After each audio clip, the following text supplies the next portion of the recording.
Fitri Sahluteru dan Marissa Icha dituding menjadi dalang kaburnya anak Nikita Mirzani, Laura Mizani alias Loli dari rumah aman. Yoke yang melontarkan tudingan itu mengatakan Marissa Icha dan Fitri Sahluteru langsung menghubungi pengacara Fadel Bajideh Razmana Sution setelah berhasil membawa kabur Loli. Menurut Yoke, itu adalah cara Fitri Sahluteru dan Marissa Icha balas dendam pada Nikita Mirzani.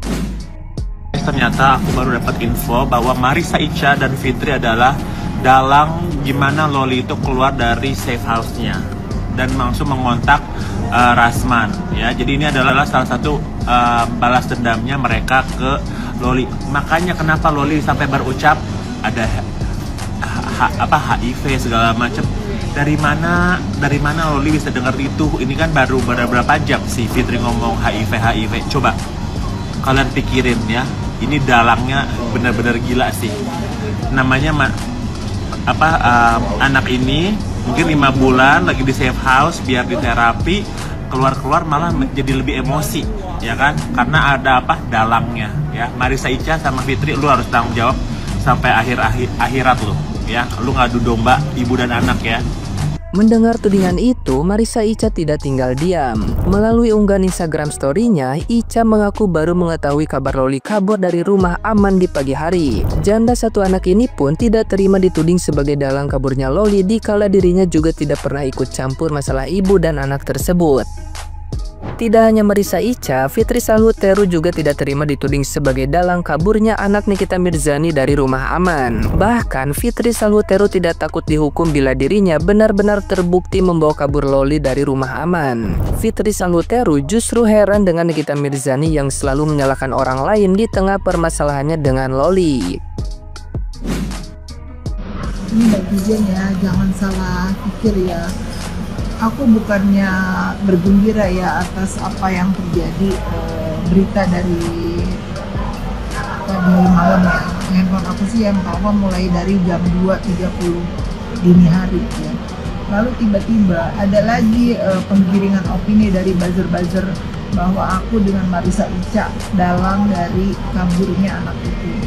Kalau memang terbukti, ini sudah di tangan pihak berwajib dan ini bukan hal sepele ya. Kalau memang terbukti aku dan Marissa Icha dalang atau yang membantu kaburnya Loli, nggak usah pakai pengadilan lah, udah hukum aja aku sama Icha itu campur urusan ibu dan anak. Tapi kalau enggak nih ya, nah kalian harus kebuka pikirannya. Kenapa semua permasalahan ini terjadi? Dan kenapa harus ada orang lain yang disalahkan? Bukannya berpikir ya.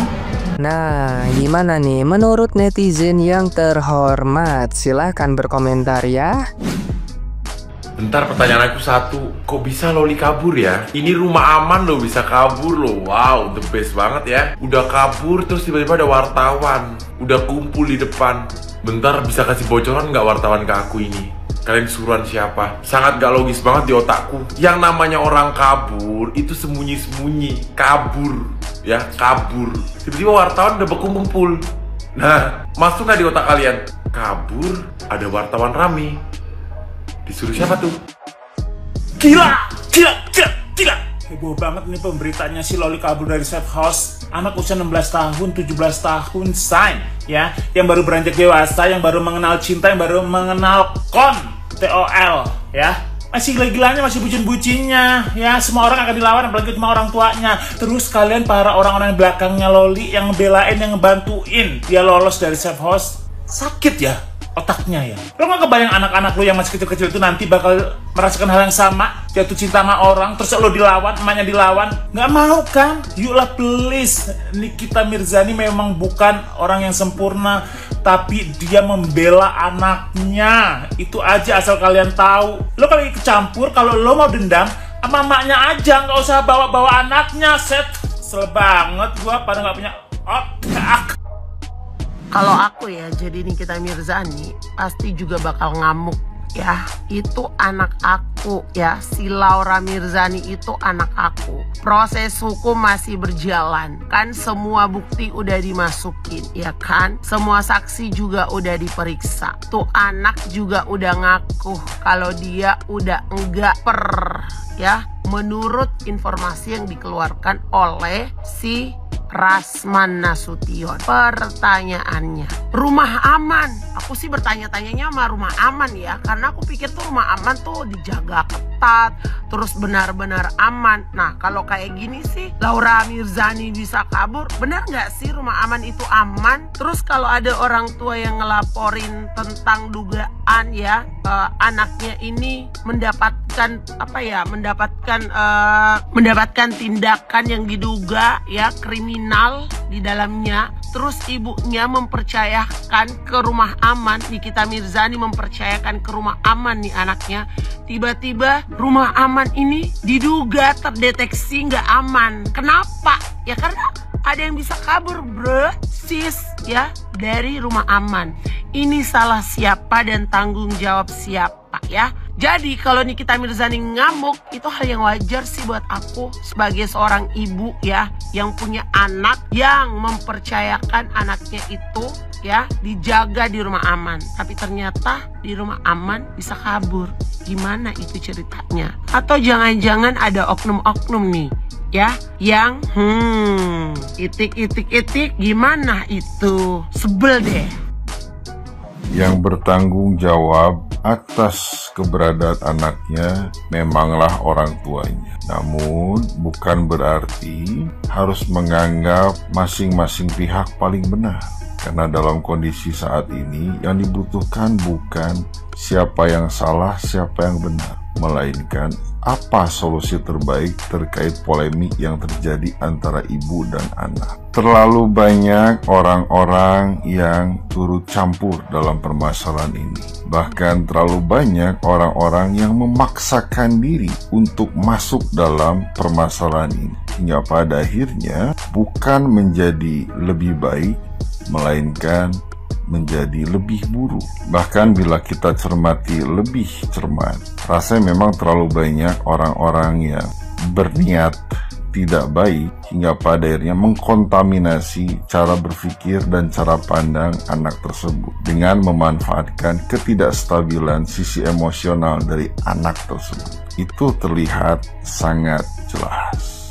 Tak perlu mencari siapa yang salah, tak perlu mencari siapa yang pantas disalahkan, tak perlu mencari alasan dan pembenaran terkait permasalahan yang ada, dan tak perlu mencari siapa yang paling benar. Karena bila hal tersebut yang dicari, tidak akan bertemu dan didapat solusi terbaik. Maka ingatlah baik-baik, seburuk apapun orang tua, anak wajib menghormati dan berbakti kepada orang tuanya. Dan sebaik-baiknya orang tua adalah yang mampu membimbing dan mendidik anak-anak. Ingat itu baik-baik. Alright? Kau Kak Niki, ku kasih tahu Kak Niki, sudah cukup pengorbanan kau sebagai ibu terhadap anak yang tidak tahu berterima kasih, tidak tahu apa artinya pentingnya seorang ibu. Mungkin Kak, anak kau itu memang udah rindu kali sama si kudel-kudel. Makanya dia sampai kabur. Dan kaburnya itu pasti tidak sendiri Kak, banyak yang bantuin. Sekarang anakmu makin tidak tahu arti seorang ibu, makin tidak paham pentingnya sosok seorang ibu. Karena kenapa? Didukung sama si anak durhaka, didukung sama si penistaan agama. Banyak yang mendukung dia, mendukung untuk melawan seorang ibu kandung. Dan yang mendukung anak kau sekarang Kak, semuanya berucap, mengatakan bahwasannya anak kau itu korban dari keegoisan kau. Iya, kau memang egois, tapi keegoisan kau yang terbaik untuk anak kau, demi kebaikan anak kau, demi kepentingan anak kau, demi kesuksesan anak kau. Jadi harus ditingkatkan lagi keegoisan kau itu Kak. Harus kau tingkatkan Kak. Udah bagus kakak keluarkan dari kakak, ngapain lagi kakak urus? Itu anak memang udah gak bisa Kak diarahkan, memang gak bisa. Anak itu mungkin udah ngebet kali untuk nikah. Ya kakak biarkan aja, kakak lepaskan aja. Mungkin nanti setelah dia nikah, dia punya anak, dia baru mengerti kak. Semangat kak, kami ibu-ibu mendukung Kak Niki.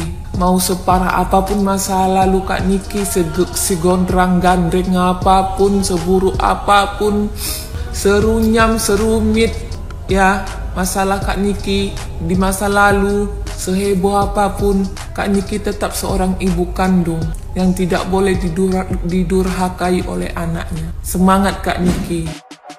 Sempat ngerasa bingung gak sih dari kaburnya Loli dari safe house atau rumah aman? Bingungnya ini, aku ada dua pertanyaan. Yang pertama, bagaimana cara dia kabur? Yang kedua, bagaimana kok dia bisa tahu tentang dunia luar? Yang pertama kita bahas tentang safe house sendiri. Safe house sendiri, setauku seharusnya tidak menyediakan handphone ataupun jangan sampai ada pengaruh dari dunia luar hingga akhirnya bukti ataupun fakta yang ada di saksi ataupun korban ikut terpengaruhi. Tapi dalam kasusnya Loli tahu keadaan dunia luar itu seperti apa. Itu masuk ke ranah terpengaruhi gak sih? Tapi aku nggak tahu soal kebijakan safe house sendiri itu seperti apa. Ini hanya pertanyaan kami sebagai rakyat dan masyarakat. Yang kedua, bagaimana cara dia kabur? Kok bisa ya kabur?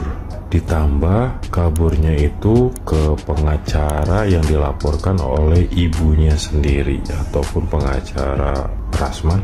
Oke, kita anggap di safe house ataupun rumah aman Loli tidak difasilitasi handphone untuk tidak terpengaruhi dari dunia luar. Tapi saat bertemu Rasman ke kantor polisi, apa saja yang dibicarakan? Apakah ada pengaruh?